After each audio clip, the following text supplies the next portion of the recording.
Hi everybody, I wanted to make a video about something that's very important.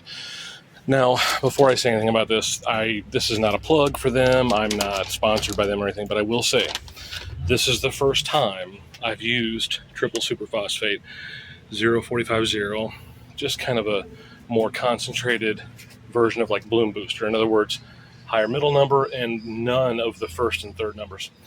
So I heard a lot of good things, started using it, and the amount of flowers per cluster that I've been getting is ridiculous. Ridiculous.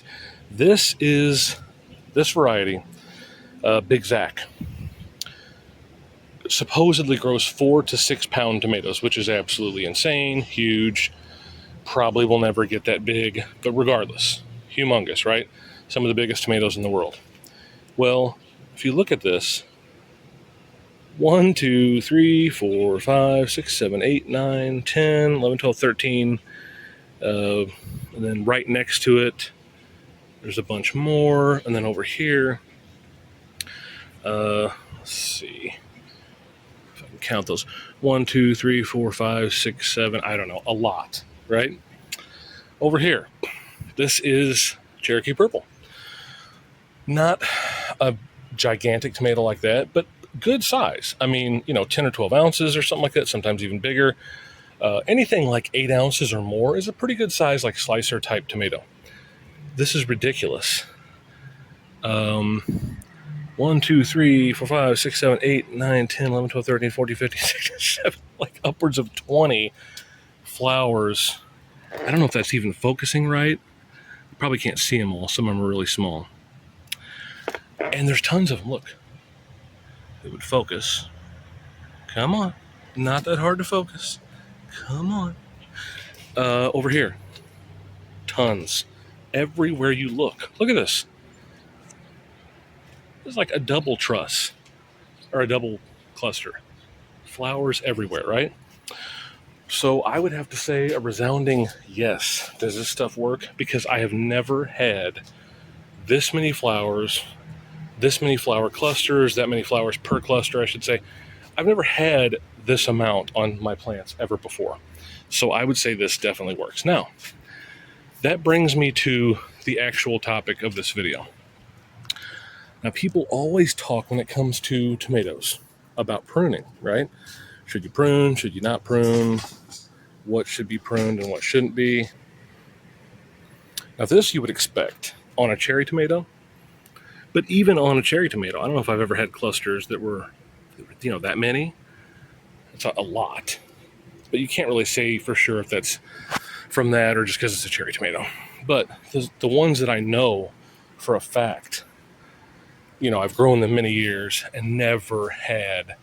I mean, I'm sitting here looking at one little section of a branch has 3 different clusters of flowers within 10 inches. It's nuts. So anyway, about the pruning, people always talk about, should you keep it to 1 liter? Should you, let it bush out completely? Should you remove all the suckers? I feel like that's not necessarily a black and white thing. It depends on the plant. It depends on what you're going for. It depends on a lot of things. But one thing that people hardly ever talk about is this. And I know this is going to sound weird. Is my light on there? Yes. I know this is going to sound weird. Fruit pruning, right?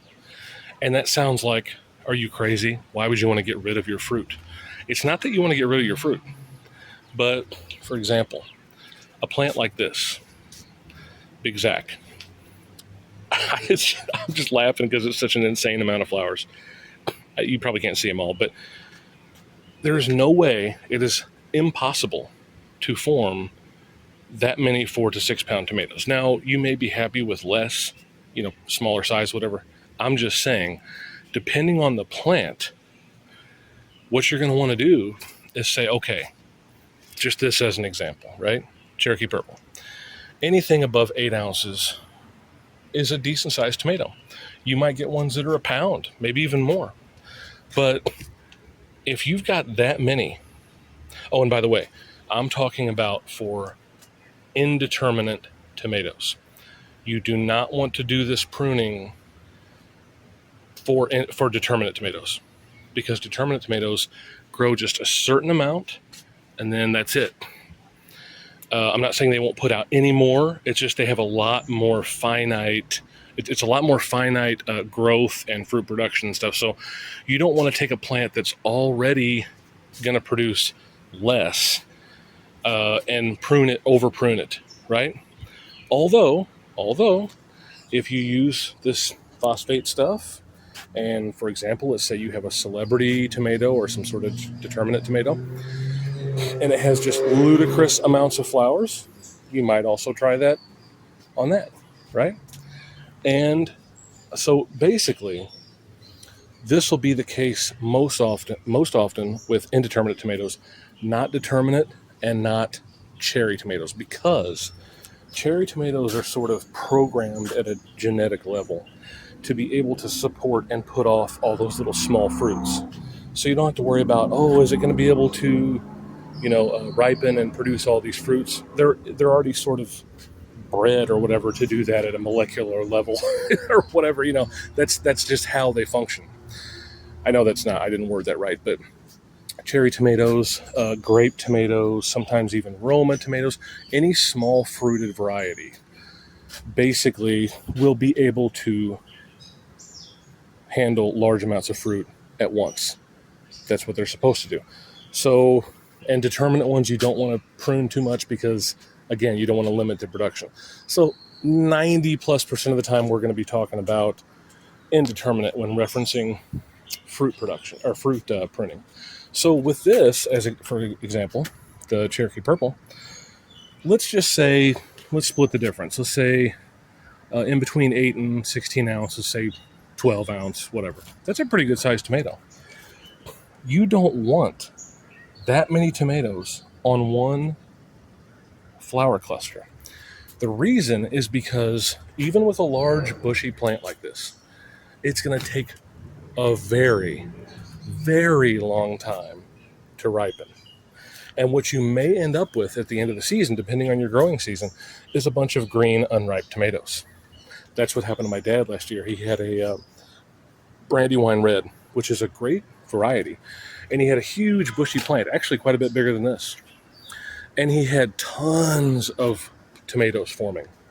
But it was just too much for the plant to form and ripen all at once. So what he ended up with is some tomatoes that ripened up completely, but they were very uncharacteristically small for that variety, or a lot of them that didn't ripen up at all. So what you want to do is say you're figuring for 12-ounce tomatoes. With the amount of flower clusters you have here on this, you could probably trim down to just 2 or 3. Sometimes even just one. Just, 1, 2, 3, whatever. Maybe 4, depending on how big your plant is, depending on how many flower clusters you have and whatnot. However, you have to take into account, don't trim them. Don't trim off the extras until you're sure that the flowers have been pollinated and they're forming tomatoes. Otherwise, you might be cutting off ones, you have to make sure they're actually forming first. So let's just say this had 6 flowers, right?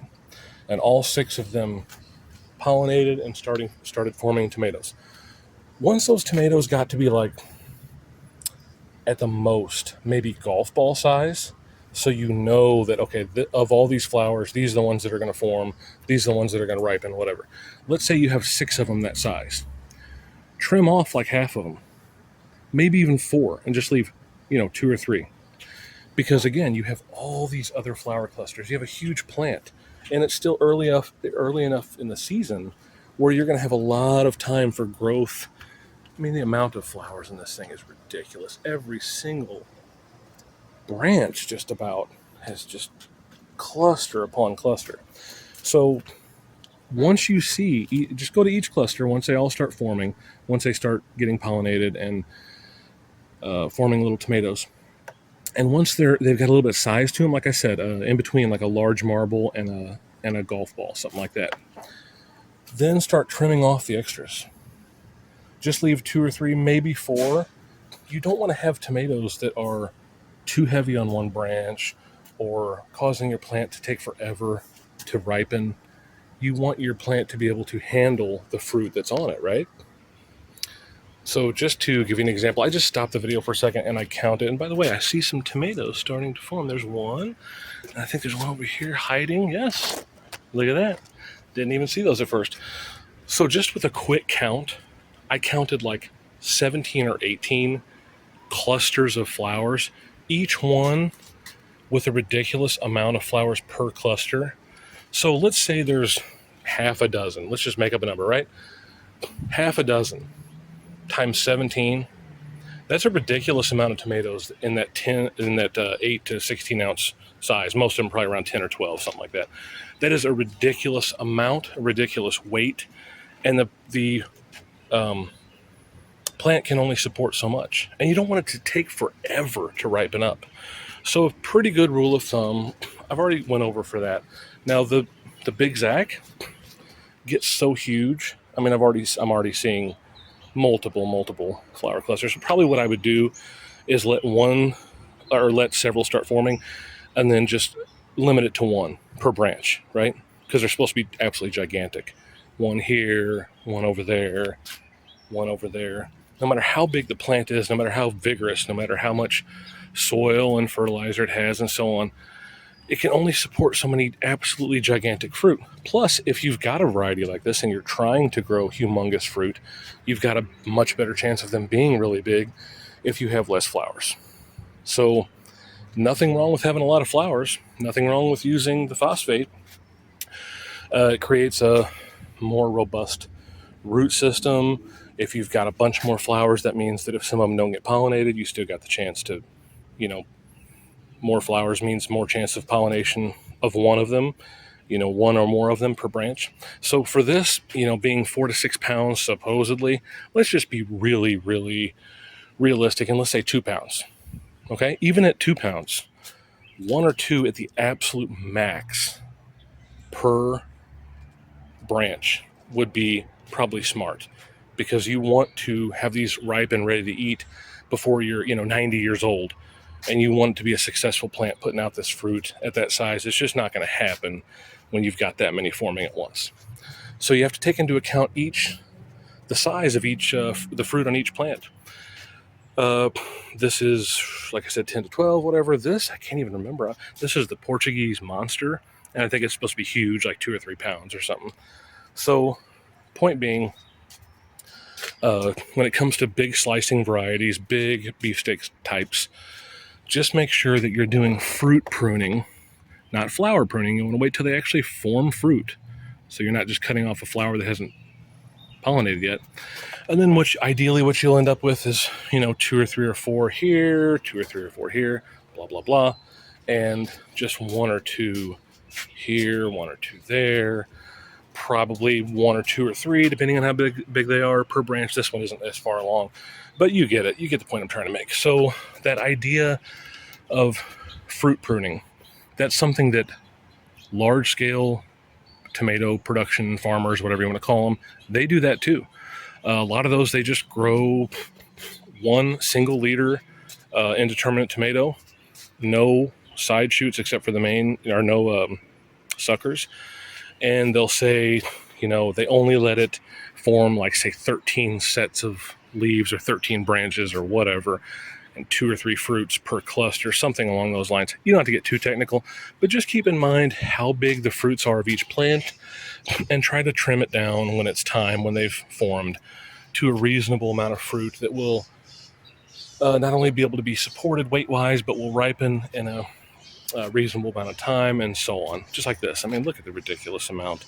So anyway, I'm going to cut this video off now. I think you guys will have much better success with your plants when you're keeping the amount of forming and ripening fruits on each cluster to a reasonable amount, taking into account the size of the variety you're growing.